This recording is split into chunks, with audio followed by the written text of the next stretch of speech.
can never feel down. I start to play the blues and people gather around, clap their hands and shuffle to that boogie-woogie beat. And then go out and tell their friends, everyone they meet, I got 88 answers to the blues, 88 directions to choose. It's all in black and white. We start to boogie-woogie them blues. Oh, look out there.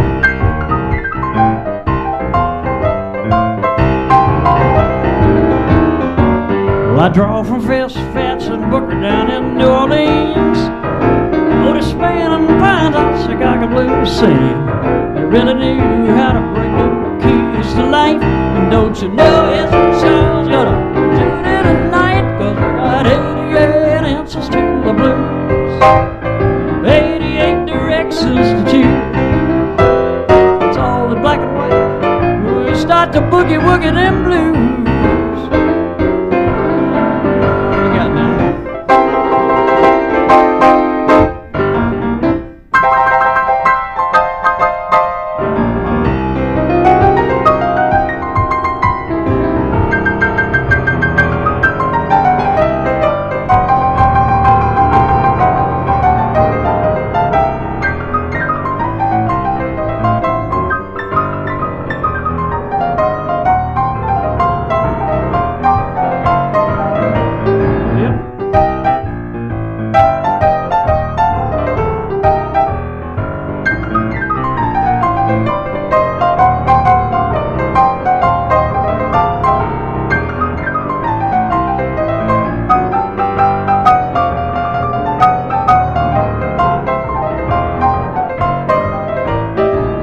Some people think the guitar is how you play the blues, a saxophone, a side trombone, or anything you choose. But with the tinkle of the ivories and the rumble of the strings, they let you know there ain't no doubt the piano is a king. Oh, it's got 88 answers to the blues, 88 directions to choose. It's all in black and white. We start to boogie-woogie them blues. We got 88 answers to the blues, 88 directions to choose, 88 answers to the blues, 88 directions to choose. It's all in black and white. We start to boogie-woogie them blues.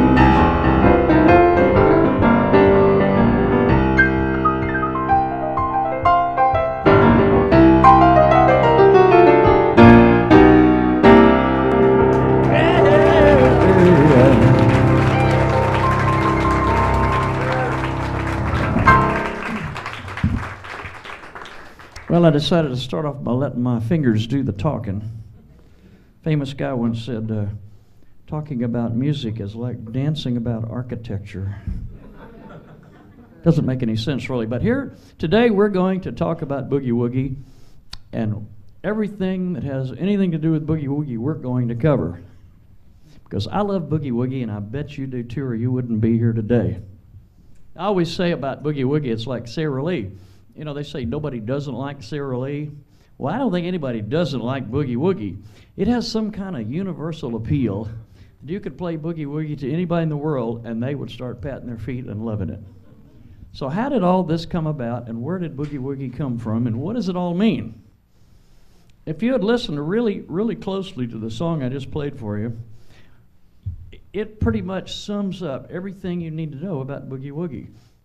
And I didn't even know this till I started getting ready for this class, and I started going over in my mind all the things that I needed to tell you about, and I realized that almost all of them are in that song.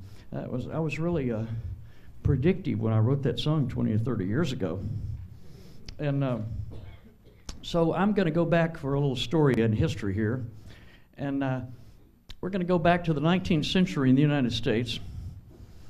And as the United States spread westward from the East Coast, got into the Midwest, into Ohio and Indiana and Illinois, the first thing the people did there was create farms. In order to create farms, they had to cut down all the trees, because those were all forests. But that's not what they wanted. They wanted places they could plant crops. So they transformed a giant forested part of the United States into fields, rolling hills. Then at some point after the Civil War, the United States started to really expand at a breakneck pace. The country was young and vibrant, and they were building all over the place. But guess what? They didn't have enough lumber because they cut down all their trees up there. So they looked around and they found a great source of trees, and that was in East Texas. The place was lousy with trees. Everywhere you looked was a pine tree. So a great industry was born in the middle of East Texas. First they built railroads into the area. The railroads brought in the workers. The workers cut down the trees. Then the railroads took the trees out of there in the form of lumber and turpentine and everything else that went along with the lumber industry. This was a huge effort, a massive effort that we can only imagine today. I consider Nacogdoches to be my own ancestral home. That's where all my father's relatives are from. That's where my mother and father got married. By the way, this is my mother over here in the bright pink outfit. Her name's Virginia, and she's the original piano player in the family. She was touring at age 12 with the Methodist Home orphanage youngsters all over the state of Texas, putting on shows in churches during the Depression, because that's how they raised money. And they looked at her and they said, "You look like you could be the piano player." So at age 12, she was off on the road and to a very successful career as a piano player. But anyway, in East Texas there, one of my aunts was quite a historian. She had taught at the Stephen F. Austin University. And she took me one time on a little tour of East Texas. And she drove me out to places where there would be only a blacktop road and an intersection with another blacktop road and forest. And she would describe to me the wonderful singing that she could see in her head from 60 or 70 years before of whole towns of buildings and railroad stations and people going everywhere as they scrambled to fill this need for lumber from all over the country. And now that they've got all the lumber they need, I guess, and all of this had reverted back to the jungle. It's back to being regular just woods and inroads back there. But she painted such a picture, I never forgot the distinct image of all of this activity going on there. Another important thing that happened about this time was the inclusion into American society of the freed slaves. By 1880, East Texas, and particularly Harrison County in East Texas, had the largest black population in Texas, mostly freed slaves.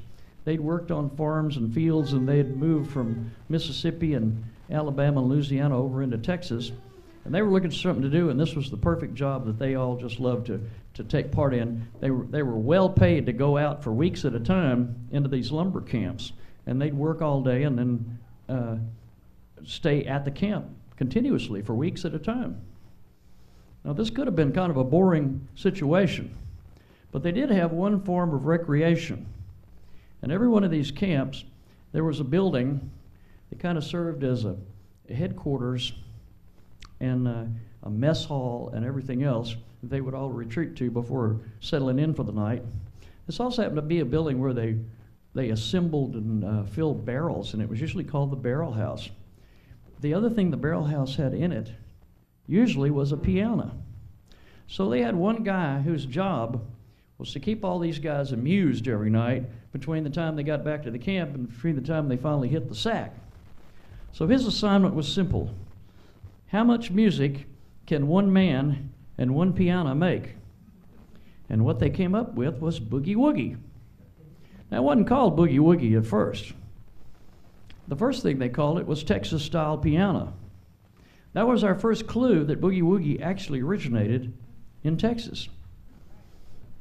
Now, if you go back to, there's some really interesting stuff on the internet about this, and I have brought some sheets of paper here that have lists of resources, of websites you could go read all about this. But there's some people in Marshall, Texas that got it in their head that they were going to determine exactly where boogie-woogie started, down to the 1 square meter, I guess. But Marshall happens to be the county seat of Harrison County, which was what I mentioned earlier, the largest black population in the state of Texas. And they enlisted the help of a historian named J.D. Tennyson, and he decided that there were 3 factors that had to be present at the birth of boogie-woogie. One would be the lumber industry, the second one would be a large black population, and the third would be the presence of the railroads. Well, it just so happens that Marshall, Texas, not only was it the center of the railroad industry, the railroad didn't come to Marshall. It didn't go through Marshall. It actually started in Marshall. They brought in the raw materials and the rails and the locomotives, and they started in Marshall, and they fanned out. They fanned out to Jefferson, Texas, and to Palestine, Texas, and to Rusk, Texas, and eventually these routes that the railroad built out to spread far and wide. They went to St. Louis, and they went to Memphis, and they went to New Orleans. But the railroad actually started in Marshall, Texas. And because of this overlap of the 3 concurrent factors necessary for the birth of boogie-woogie, the people of Marshall, Texas have now decided that they are the actual home of boogie-woogie, and I pretty much have to agree with them. You know, that's kind of hard to argue with. But the influence of the railroads in boogie-woogie is very significant, and that is the sound of boogie-woogie is an attempt to imitate the sound of the railroad. These guys sat down at the piano. Now, the railroad to them was the most important mechanical device of its day. It would be like us and the computer. It's the only thing we think about all day long, right? It's the only thing my kids think about all day long. And in their case, it was the railroad. So they would sit down at the piano, and in casually kind of getting the piano to make sounds, they started noticing it kind of sounded like the railroad. Let me give you an example of that. By the way, I'm going to be playing little snatches of things during the course of the afternoon. I'll be playing little pieces here and there. And when this is all over and we have a little reception, I'm going to come back in. If you want to hear the whole long exact piece that I'm drawing from, we'll do that later. I'm not going to attempt to play whole pieces here just like I did at first. I'm just going to show you the important parts and how it relates to what we're trying to learn how to do today.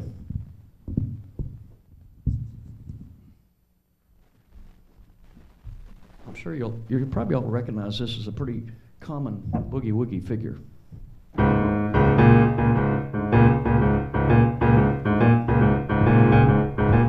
Now you could probably imagine how this would remind somebody of the drivers on a railroad locomotive getting started. Now we need the sound of that lonesome train whistle.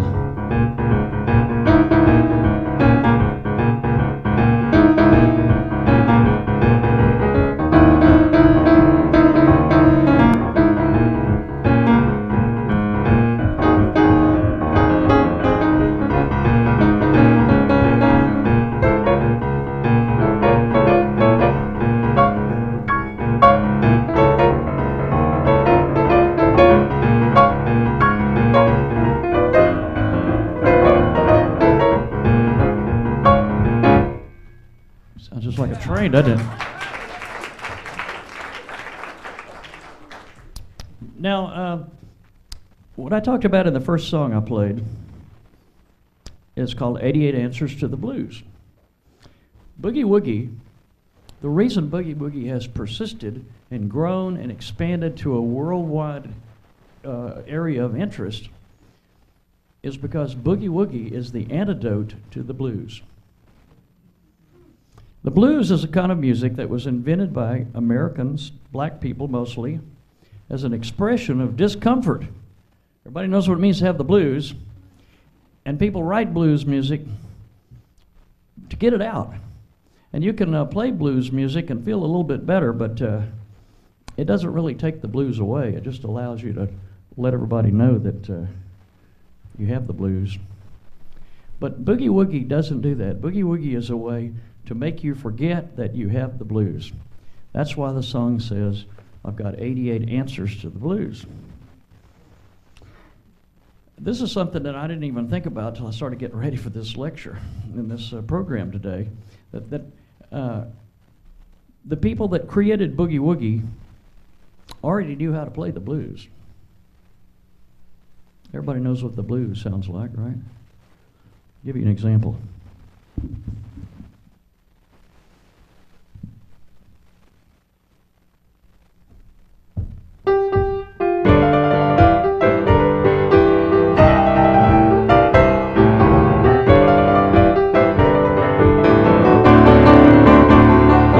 Down to the river, gonna jump overboard and drown. Going down to the river, gonna jump overboard and drown. Because the gal I love, she just left this town.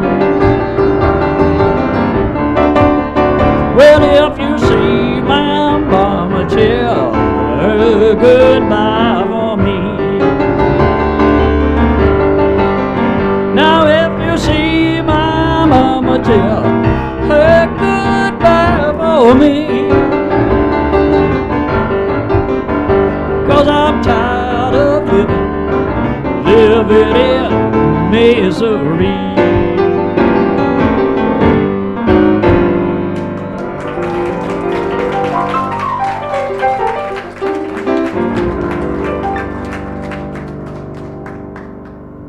Now the blues, without the blues we could have never had Boogie-Woogie, because the blues started a style of music in which the black people, the people that came over from Africa, the freed slaves, they started taking traditional European instruments and trying to force them to play the scales that are natural in African music. And some of the scales in African music have notes that are not on the piano. There's two notes in particular. One of them is between the third and the flat third, and the other one's between the fifth and the flat fifth. Those are the notes in the African scale that you can't play on the piano. You can't play it on a harmonica either, but they learned how to do it. They forced these instruments to make those sounds. With a harmonica, you can do it just by forcing the air through the harmonica until the reed bends and makes the note get a little bit off. That's what sounds like blues harmonica. Piano's a lot trickier because you've got to create the sound of a note that's in the crack between two notes.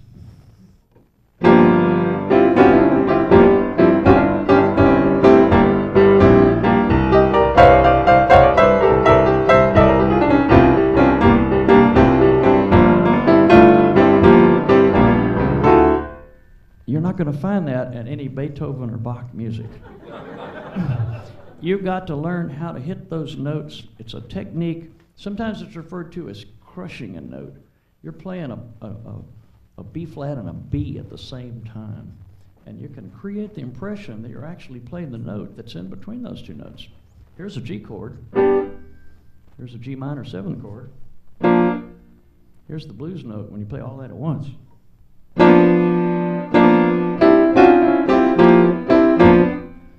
That's what you got to learn how to do to play the blues.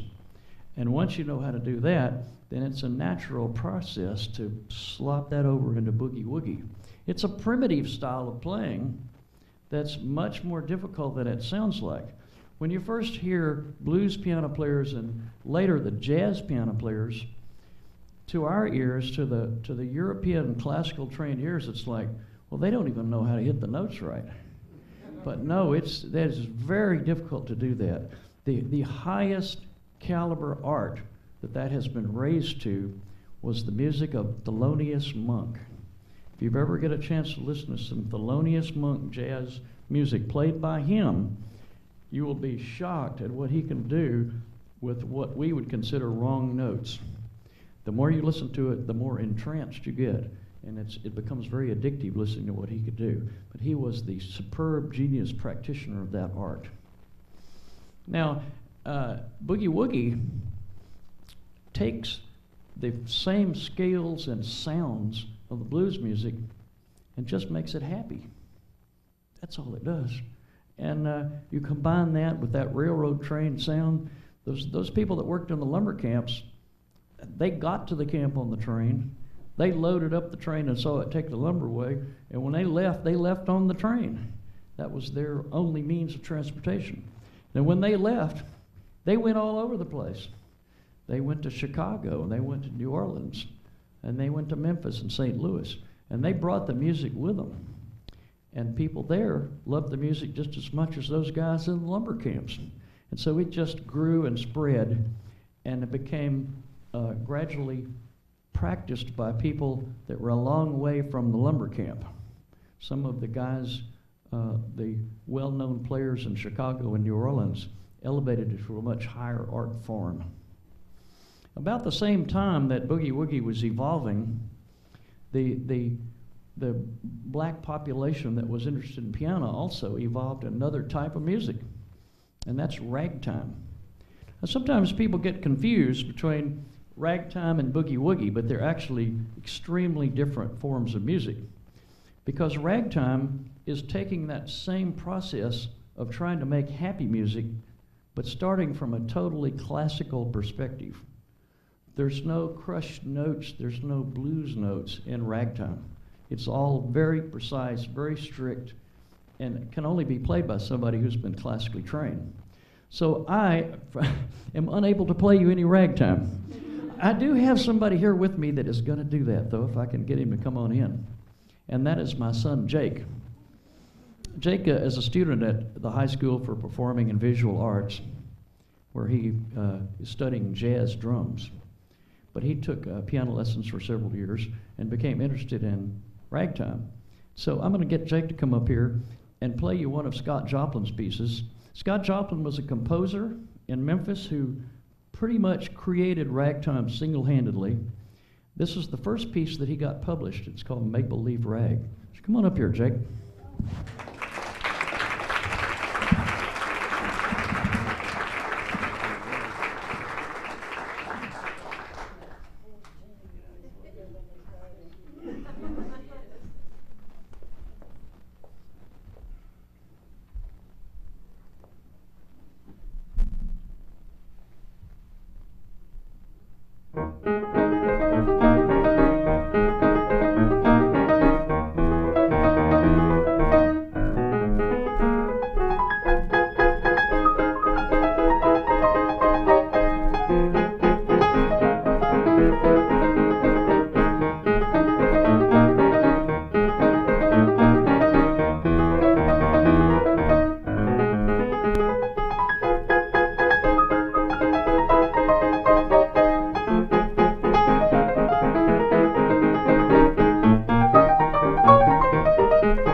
I'd give anything if I could do that.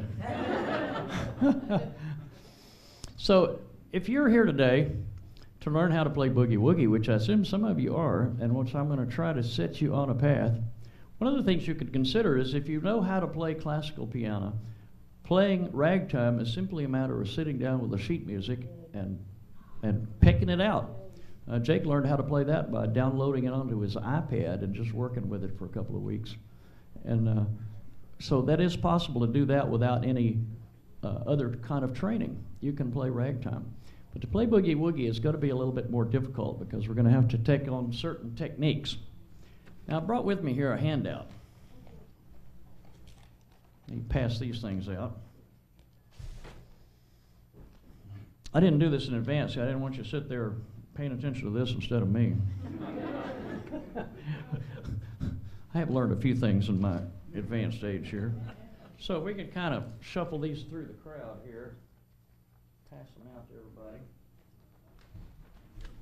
Those over that way and these over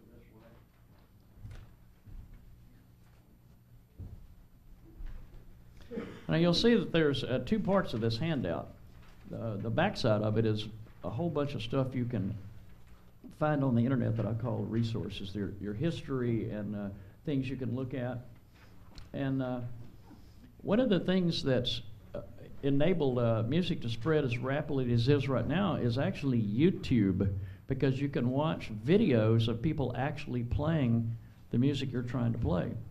And of course you can listen to recordings as well. Now, one of the problems about boogie-woogie is it's not well documented in sheet music form. In order to learn how to play boogie-woogie, you're going to have to learn something a little more fundamental, and that is you're going to have to learn how to play by ear. I know that's going to scare everybody here that's used to playing conventional piano for music, but this is something that every musician needs to learn how to do, and it's not nearly as hard as it sounds. And I'm going to start you on the path of knowing how to do that, because anybody that can play music can play by ear. Now, I'll tell you a little story about that. When I went to Rice, I was astounded to discover when I got to Rice, well, I knew everybody was going to be smart, but what I didn't realize was everybody was going to be musically talented. That completely took me by surprise. And so my first assumption when I was a kid was, well, if you're smart, you're probably good at music. And actually, that turned out to be backwards. The actual truth is, if you spend enough time involving yourself with music, you're going to get smarter. Because when you hear music and when you think about music, it causes changes to happen in your brain. Nerve synapses fire, and they create pathways for information in your brain that you wouldn't otherwise have. So getting involved with music has a side benefit in that you're going to get smarter. Push that down a little bit there. Okay. So one day when I was in my first year at Rice, I went into the dining hall area. We called it the Commons. And there was a classmate of mine in there. He was a track jock. And he also played the piano a little bit. And he was in there with a little record player and a 45 RPM record. And he was repeatedly dropping the arm of that record player down on the record and listening to just a little brief portion of a song and then picking it up again. And as I watched him do this, his name was Charlie Lowe, and he became a lifelong friend of mine. I just talked to him 2 days ago. When I started my companies, he became the vice president of my company for a long time and sales manager. But what he showed me is that anybody can learn to play a song from a recording, because all you have to do is listen to the first note and figure out what it is. And when you know what the first note is, then you just move on to the second note. And you hear the first and second notes and you figure them out. Now this sounds like a simple-minded, tricky explanation, but it literally is the truth. That if you listen to a recording of a song and you hear the first note and the second note, and then you hear the third note, and you figure out what they are, pretty soon it's all going to fall into place.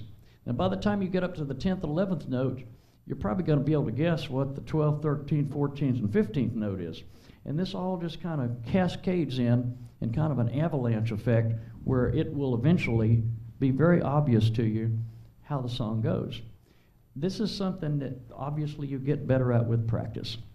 You can't learn how to do this without doing it. It's like a lot of things. But you can learn how to do it totally by yourself, and you don't need any teachers, and you don't need any instructions.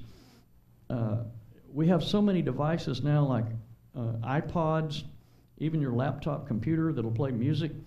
Boy, you can stop your laptop computer with the space bar when you're on iTunes.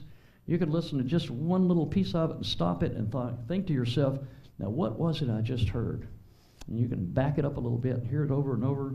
It's just amazing the resources that we have at our disposal now to technically teach us how to learn how to do things that we would have thought was impossible.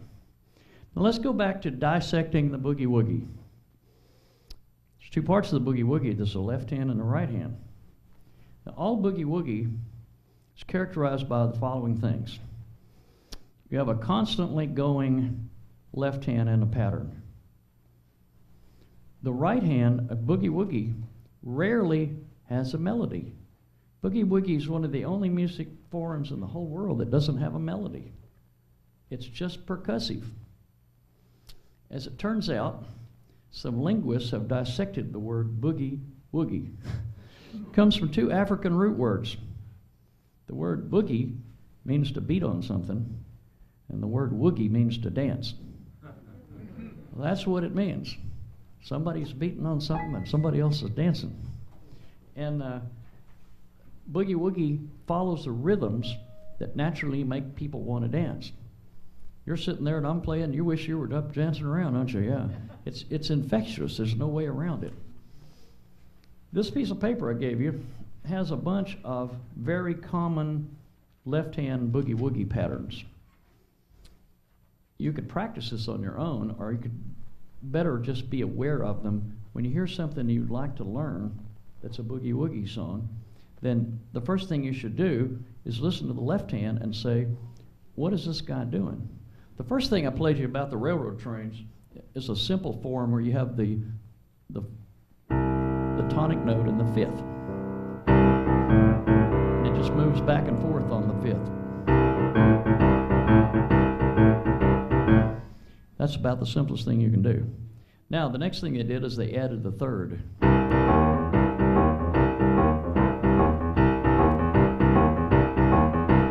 You can do a combination of both.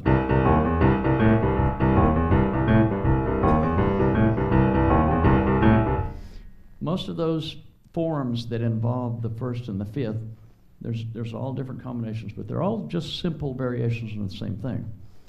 One of the most useful boogie-woogie left hands is actually playing a whole chord.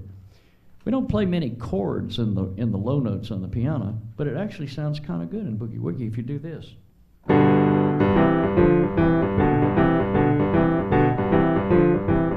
I'm playing a whole chord here. I'm just moving the top two notes.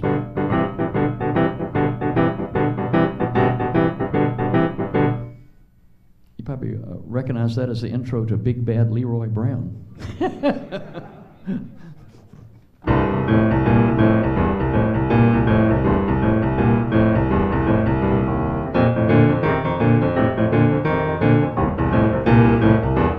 Another thing that makes boogie-woogie very effective and very distinctive when it's played on the piano is you utilize the extreme ends of the piano. You play a lot on the very highest notes, and you play a lot on the really low notes.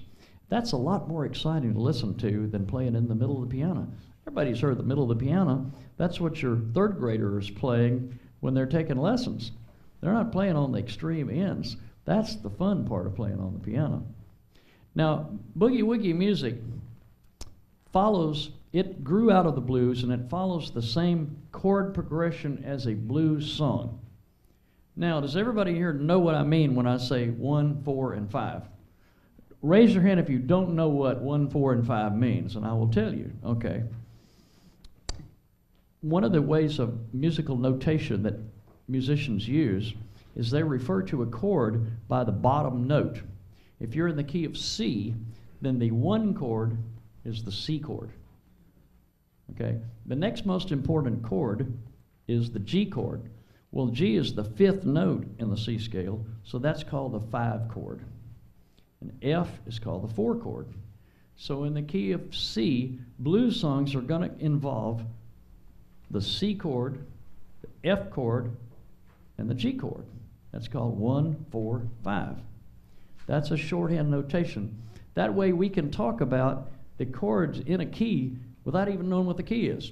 We don't care whether it's C or G or B flat. We talk about 1, 4, and 5. The other thing that Boogie-Woogie shares in common with the blues is it's a 16-bar verse. There's 16 bars in the verse. It's divided into 4 groups of 4.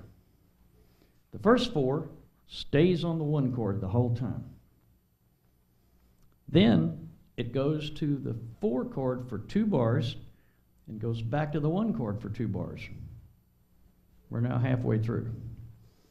Then when we get to the 12th bar, we go to usually the 5 chord and back to the 1 chord again. And that's 12 bars. Okay. Did I say 16 before? It's 12. It's 12 bars total. That's why it's called 12-bar blues. Okay, so we have 12 bars. The first 4, 1. The second 4 is the 4 chord in the 1 chord. And the last 4 is the 5 chord in the 1 chord. Now there are 2 variations on this that are very common in the blues, but not so common in boogie-woogie. A lot of times in blues and rock and roll and Chuck Berry songs, that sort of thing, Leonard Skinner songs, when they go to the 5, they also go down to the 4 before they go back to the 1. So let me play you what all this sounds like. Here's the basic structure in the key of C.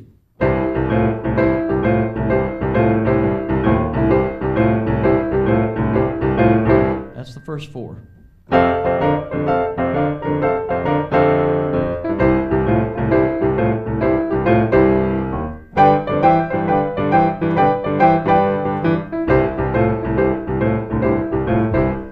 That's what 1, 4, 5 is all about. It's actually 1, 4, 1, 5. Now sometimes there are 2 different variations you can do on this. One is when you get to the 5 chord, instead of staying there, you come down to the 4. That's going to sound like this. Now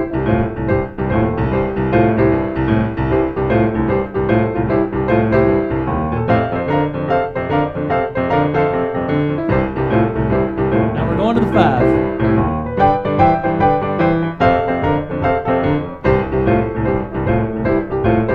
That's a 5-4 walk down at the end.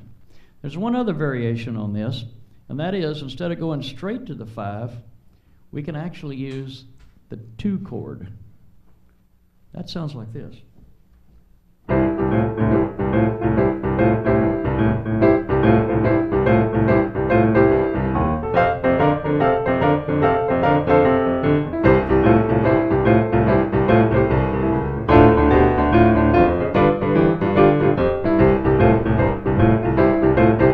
We went to the 2 chord, then to the 5 chord. This was something that was used primarily in a form of music called jump blues. That's music of the 40s, early 50s, and was a big band of music that was popular during that period of time. Probably everybody knows Jump, Jive, and Wail, right? Jump, jive, then you really gotta jump, jive, then you really gotta jump, jive, then you really gotta jump, jive, then you really gotta jump, jive, and then you wail away. That's the one that goes to the 2, 5, and then to the end. You don't hardly ever do that in boogie-woogie. And actually, most boogie-woogie, you actually stay on the 5. If you're listening to somebody play boogie-woogie, and they get to the 5 chord, and they go down to the 4 chord, that's usually indicative of the fact that they're actually just a rock and roll person trying to play boogie-woogie. So don't let them fool you, because that's not real boogie-woogie. So now we know what the chord structure is. We know what the left hand is. The right hand, like I said, it hardly has any melody, but there is one thing that was created and permeated boogie-woogie. And that's a phrase that arose because the very first published sheet music of boogie-woogie was a song called Pine Top's Boogie-Woogie. A man named Pine Top Smith published this in the 1920s. It was the first time anybody ever published a sheet music song and called it a boogie-woogie song. But in the middle of that song, he does a phrase that you will hear for the rest of your life in boogie-woogie, and that is this phrase.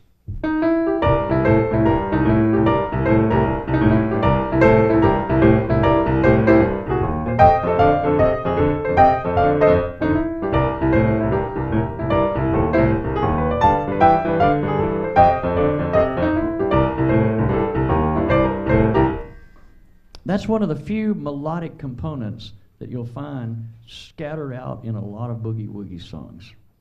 And when you hear that thing, that's the thing that says, okay, this is boogie-woogie. I don't know why. One of the things in my career, I've had opportunities to demonstrate boogie-woogie, and a lot of times I have a whole band that has a horn section and a rhythm section and everything else. And at almost every concert, I'll have a little segment of the show where I play by myself.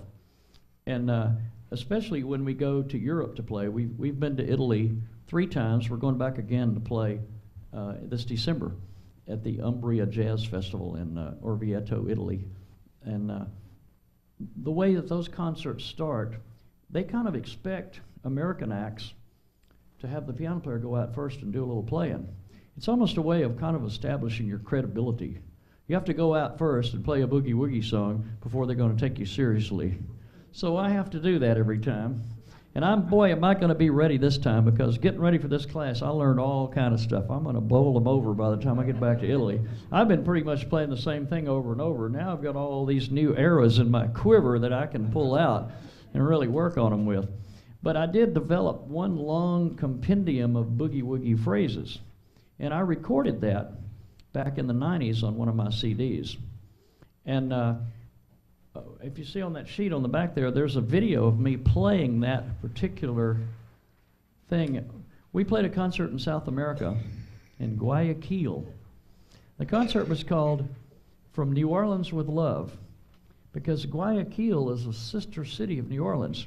Now, before I went there, I'd never heard of Guayaquil. Anybody here ever heard of Guayaquil? It's the biggest city in Ecuador. It has 1 million people there. And when you're in downtown Guayaquil, you would swear you're in the French Quarter. It looks exactly like New Orleans. It's on a huge river, just like the Mississippi, called the Guaya River. That Guaya thing, that's where they get all that Uruguay, Paraguay. That's where the Guay comes from, this big river, Guaya. And they had a concert that night, and so our segment of the concert, as usual, I went out and played by myself. So there's a video of me playing that, what I call Ezra's Boogie-Woogie. It's just a compendium of all the things that are common to boogie-woogie. And I'll play it later on today. I'm not going to play it right now. But even I included that little pine top phrase in there. Now, one of the things about boogie-woogie is boogie-woogie players love to do several things almost every time. One is they almost always start a boogie-woogie with a gradual introduction, a little swell like this.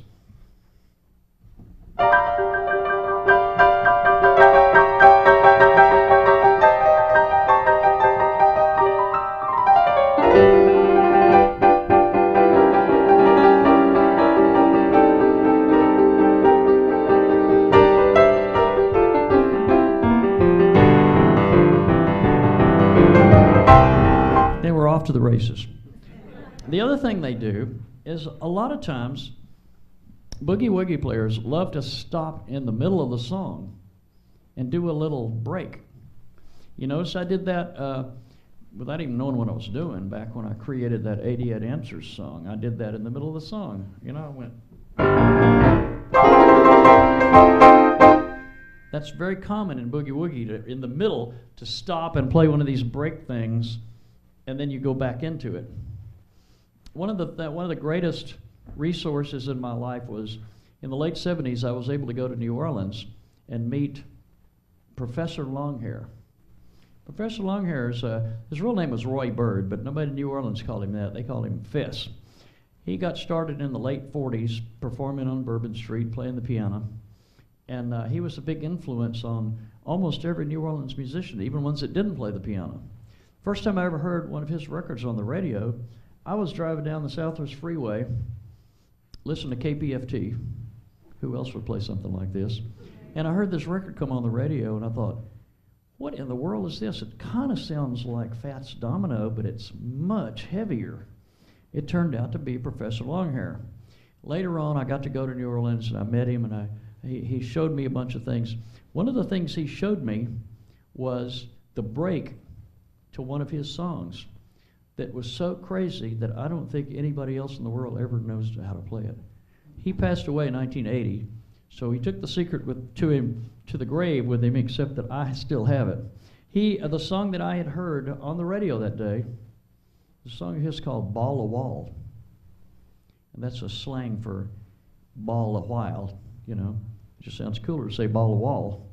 And so here's how the Ball a Wall starts, with a really typical kind of boogie-woogie break.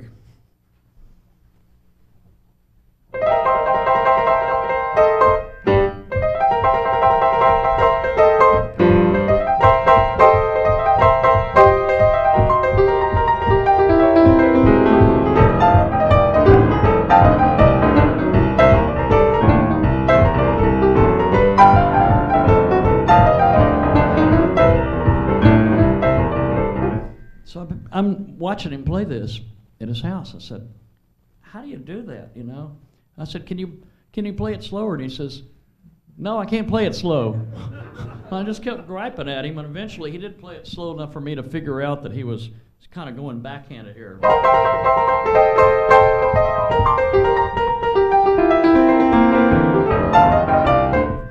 That's a typical kind of a middle break that boogie-woogie players like to do in the middle of a song before they get back to the business. It just heightens the intensity of the song and makes it more exciting. Now, the other major bass line that we haven't covered is the walking bass. This is where the piano player uses jumping octaves in his left hand to play the traditional bass line that, you know, an upright bass player would play on the stand-up bass. The piano player gets to play double notes.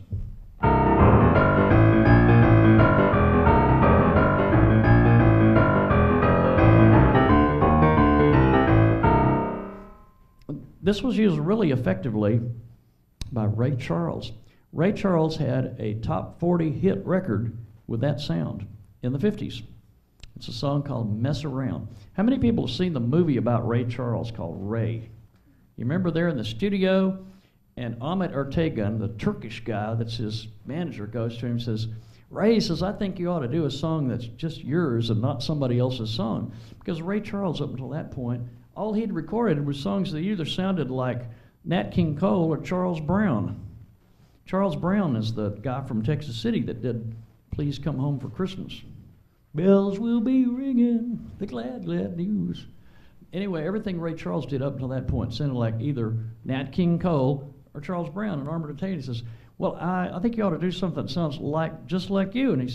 And so Ray was like, well, what do you suggest? And he says, well, I have a song I've written. And Ray's like, oh, yeah, right. You, the Turkish guy, you've got a song you wrote? So he starts working with him, and they keep working on this, and it turns into Mess Around. It goes, this is not a song I know really well. I'll play a little bit of it for you.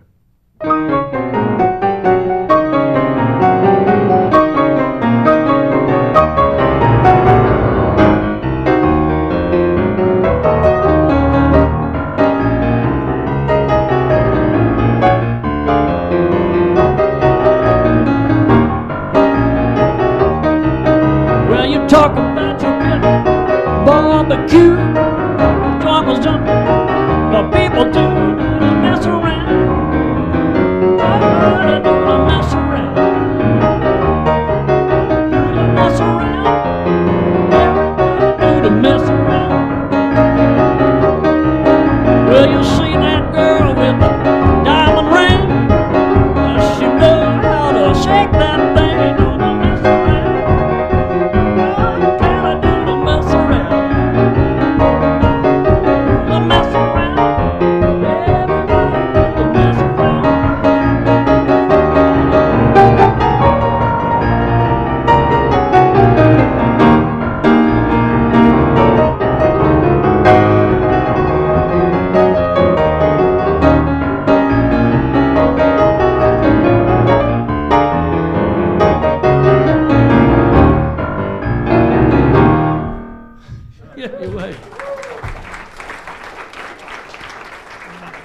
know what you're going to find when you're learning how to play the boogie-woogie, but the one thing I've found is I tend to think about the bass line all the time. I look at my left hand, especially on a walking bass, it's jumping all over the place. So I got to know what I'm doing there. And I tend to kind of do stuff with my right hand that I don't really have to think too hard about. So the left hand is definitely more important in boogie-woogie than the right. Because once you get the left hand going, it's amazing what crazy things you can play in your right hand and have them sound good.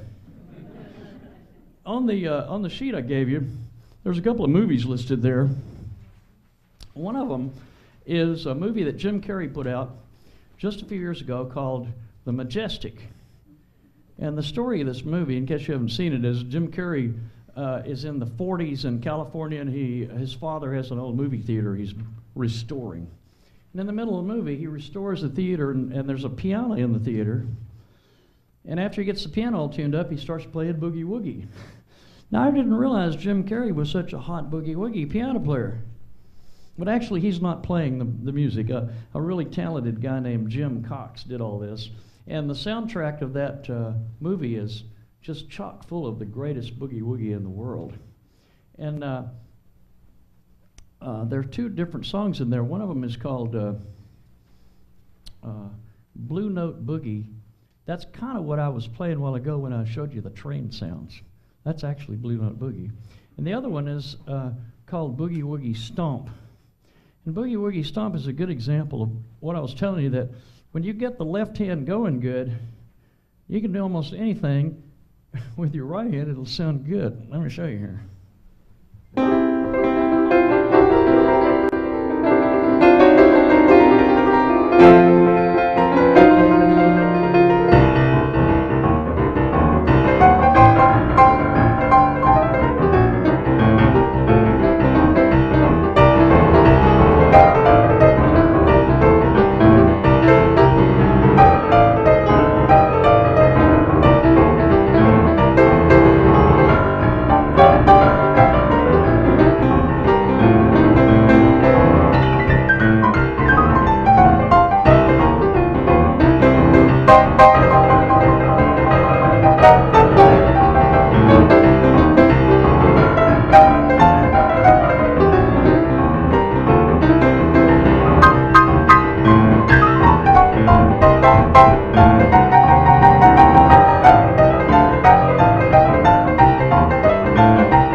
Boogie-woogie pianists love to surprise you.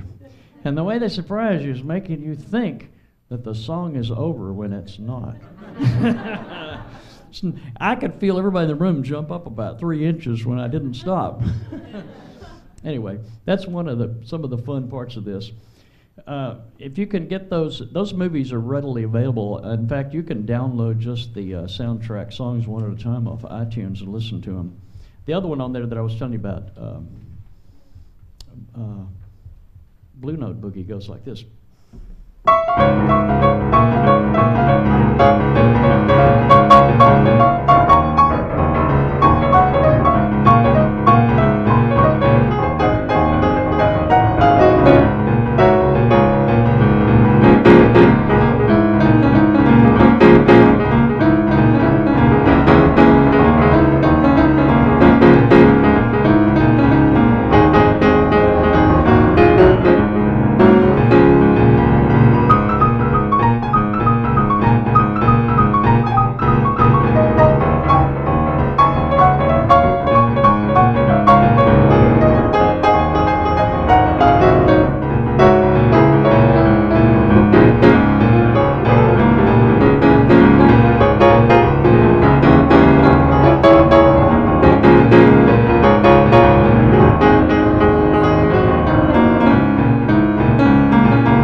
real chunk rocks it, what you just heard when you hear this guy Jim Cox play the real thing on the record. It's unbelievably clean and bouncy and stuff. But if you want to learn how to play boogie-woogie, you're pretty much going to have to learn to play by ear. You go on YouTube and you'll see people's versions of some of these songs that people will actually just make recordings of themselves trying to play these songs and put them on YouTube. And then you'll have all these comments after them where people are saying, where can I get the sheet music to this? Well, there isn't any, actually. You just got to learn how to play it. One of the things that makes some of this stuff interesting is, I don't know why, but Jim Cox decided to play that last song in D flat. If you were watching what I was doing, that's in the key of D flat. And Ray Charles' song about the mess around, that's in the E flat. So you get to play in some very unusual keys, but it's very necessary to play them in the exact key or you will never be able to do what they're doing. Because a lot of the technique involved in playing things in boogie-woogie and blues is unique to that key because of just the arrangement of the notes and the way the black notes are in place so your fingers can hit them right. You can't just translate them to easy keys. They won't sound the same. Well, that's something you just have to get over. But it will make you a better musician in the long run because you'll learn more about these weird keys. And I'm sure they chose these keys because they sounded better and they lent themselves to the phraseology that arises from the black notes being in the places they are. Before we go any further, does anybody have any burning questions that they've been sitting there harboring all this time? Back there. Remember the Batman show from the 1960s? Yeah. Does that theme, that count as boogie-woogie? Well, not to me, but you know, boogie-woogie has so many outreaches and outgrowths that even Jerry Lee Lewis once said, first they called it boogie-woogie, and now they call it rock and roll. He just considered it to be exactly the same thing. Boogie-woogie, there could have been no rock and roll without boogie-woogie. You can't go from blues to rock and roll without boogie-woogie giving you the rhythm and the joy and the happiness that is inherent in both of those forms of music. Anybody else? What about you?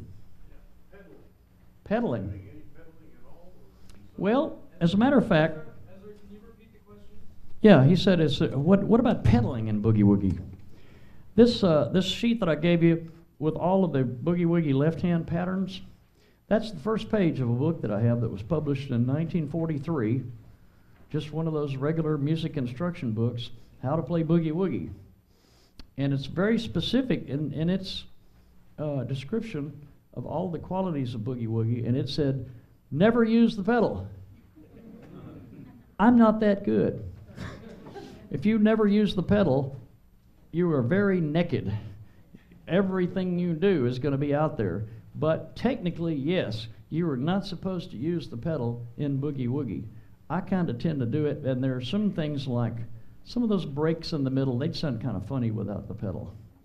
So I don't know if I agree with the book saying no pedal, but certainly you want to go easy on the pedal during the bulk of the song because you don't want to blur all of those low notes together. That's what you need to remain crisp. Yes? Are most boogie-woogie pieces in one key, or do you modulate? Well, that's an interesting question. The thing that I told you about that you'll see on the video from Guayaquil changes keys every verse. That's another trick that boogie-woogie players can do to hold your interest. That's why you change keys in a song anyway. I have rock and roll songs that I've written where near the end of the song we'll go up one key just to kind of put a little lift in it, a little boost, and it keeps your interest. There are boogie-woogie songs where the players go through the whole circle of fifths. They jump up a fifth or a fourth in key every single verse. And that's what I did on the Ezra's Boogie-Woogie that's in that video and on my CD. So yeah, that is an interesting twist. Usually it's all in one key. If it's not, then it means they're doing it for an effect, and they're going to go crazy with it and do it, and every verse is going to change keys. Would you say that's a good way to practice those riffs, just do them around a circle like this? Yeah, that would be great. Yeah, you play it in the 1-4-5 pattern in a certain key, and then just go up a fifth. If you're in C, go to G. Play the same thing in G. Then go to D. Then go to A. Then go to E, and just keep doing that. Any other questions?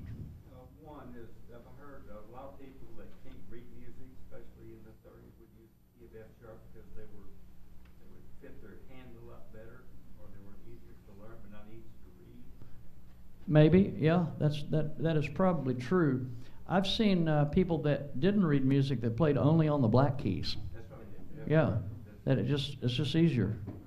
Now, one of the things I was going to say is when I'm playing a boogie-woogie with a complicated left hand, I tend to look at my left hand all the time because I'm afraid I'm going to lose my place, and I don't look at the right hand.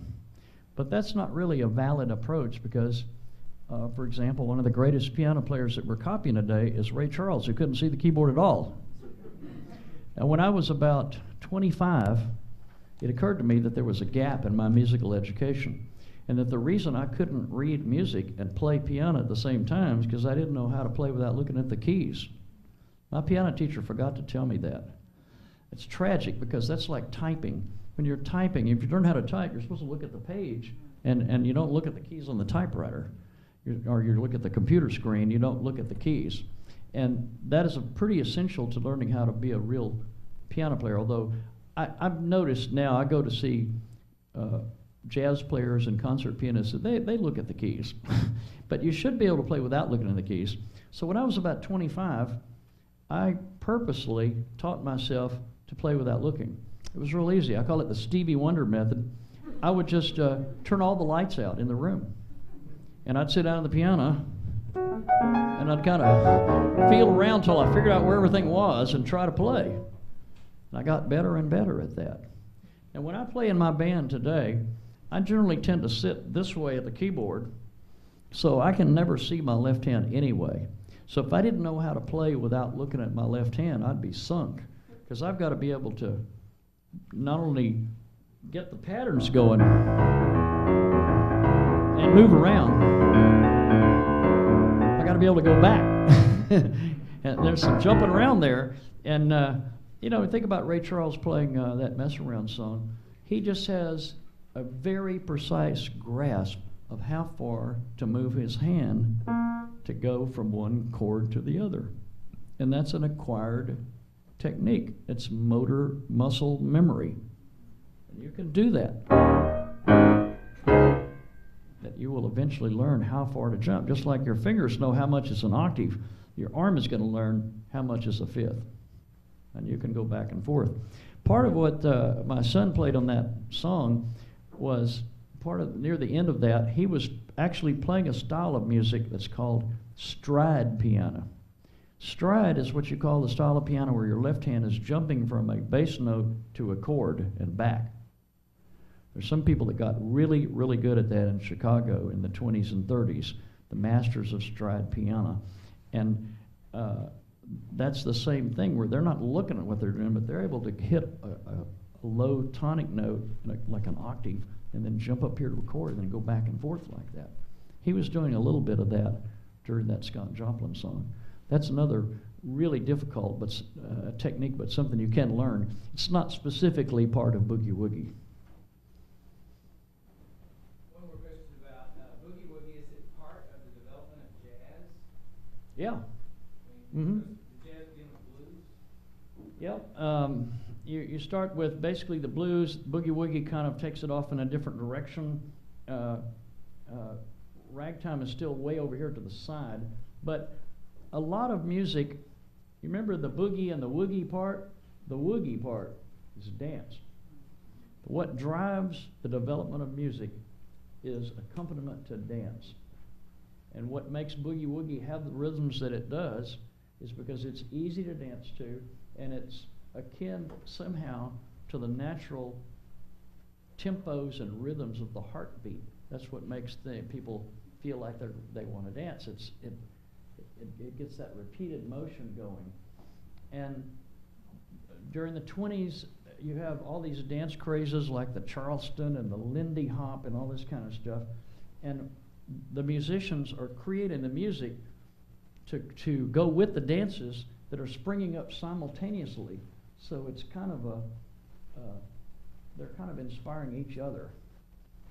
And eventually musicians created jazz when they realized that they didn't have to play the melody all the time. In fact, Louis Armstrong was the first guy to figure this out. He was the first guy to figure out two things. That's why he is actually the creator of jazz. The great jazz TV series that ran on PBS explained this to me. I didn't make this up. The two things he did was, he was the first person to play a trumpet solo in the middle of a song and not play the melody. He played something totally different. And then he got to where he would start singing the same way. He wouldn't necessarily sing the melody.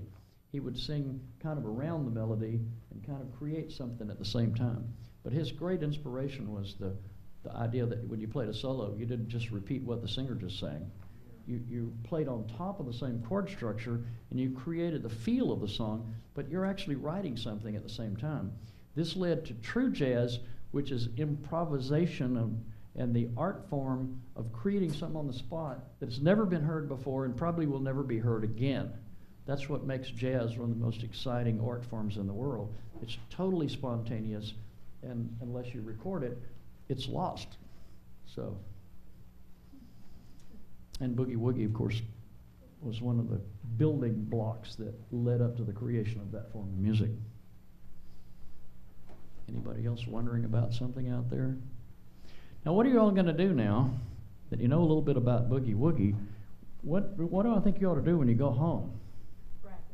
Practice. Well, you could sit down at the piano and learn how to play these left hands, and then you could try to just bang around on the right hand and see how easy it is to play something that actually sounds kind of good.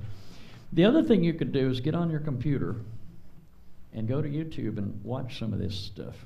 Boy, there's some guys over in Europe right now, in Germany and Sweden. They have taken Boogie-Woogie so far beyond what we can even imagine. I don't know how this got started, but they just love it over there. And even when we were playing concerts in Italy, they usually had at least one German guy that just played a whole set of nothing but Boogie-Woogie by himself. They're really good at that. I don't know why, you know, but they have all of these videos now on YouTube where you can watch these guys. There are also a lot of amateur videos that are really quite useful because it's a lot easier to follow what they're doing. And people will set up their camera on their piano and they'll say, okay, now I'm going to show you how to play this. And they'll play something, and it's usually not very good, but you can see what they're doing and you can improve on what they do. And then you can take Boogie-Woogie lessons here at Houston Piano. I forgot all about that. Now, I'm going to show you something else here, what they have at the Houston Piano Company. I was telling you earlier that one of the big disadvantages of Boogie-Woogie is there's no sheet music for it, right? Well, they're about to solve that problem with this little thing here. This is a Roland digital piano, and it can do two things that are completely amazing. One is you could play something on it and record it so that when you get up from the piano, you can play it back, and the piano will play it back to you, just what you just played. The other thing it can do is it can write sheet music of what you just played. Let me demonstrate.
copy. He actually of every printed it client. out for you if you want to see So it. that's what can you do directly to your computer. And then now you have this, at the end, you can get an autographed copy. You will be signing autographs out there. So here's your copy of Ezra Boogie. Pass it down to me. So we're all gonna go home and we're gonna practice on our left hand, and we're gonna play around with the right hand. We're gonna look at the YouTube videos. We're gonna go to iTunes and download some of this great music from Majestic. And another movie that is an absolutely great boogie-woogie is a movie called Cannery Road that was done in the 80s, and Dr. John played the music on it. But I have been unable to find any kind of a soundtrack recording. It's a source of great anguish on the web that nobody can find the soundtrack to this Cannery Road movie. One time I rented the movie at Blockbuster and took it home, and I put a VHS tape in my TV, and I recorded on a cassette most of the music off of the movie from Blockbuster. That was many years ago, and I don't know whatever happened to that cassette. But I'm sure that will resurface at some point. There's also I told you the Boogie-Woogie traveled out from Texas, and as it got to different regions, it acquired its own flavors, of course. In Chicago, it took on more of the stride piano I was telling you about. In New Orleans, Professor Longhair injected kind of a Caribbean influence into everything he did. It's more kind of a rumba-oriented thing than it is boogie-woogie. And Dr. John has recorded several whole CDs of just him playing the piano. That's absolutely marvelous. Well, in conclusion, I guess I will sit down now and play you the thing I told you about that I played at Guayaquil, Ecuador, and that's on my CDs. This is the real Ezra's Boogie-Woogie.